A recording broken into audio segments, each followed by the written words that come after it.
करना चाहता हूं, इस इम्पोर्टेड हुकूमत को एक पैगाम देना चाहता हूं। आपको मैं 6 दिन दे रहा हूं।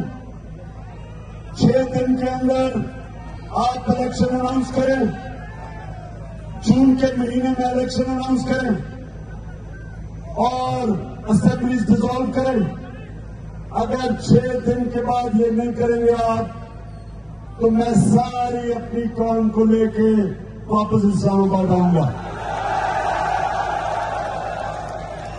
आपके पास टाइम है, गवर्नमेंट आपसे चल नहीं रही, गवर्नमेंट आपसे चल नहीं रही, आप गवर्नमेंट चलाने नहीं आए, करप्शन केसेस आप अपने खत्म करवा रहे हैं। इसलिए 6 दिन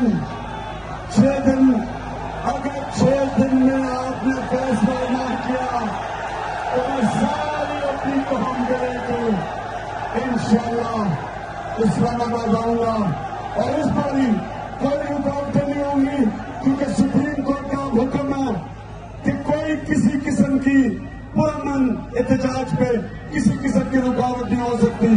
तो इंशाअल्लाह पंजाब से भी सारे लोग पहुंचेंगे और इंशाअल्लाह जो मैं चाहता हूं कि 20 लाख लोग इस्लामाबाद में हम इकट्ठा करेंगे अगर आपने इलेक्शन अनाउंस किए। पाकिस्तान जिंदाबाद।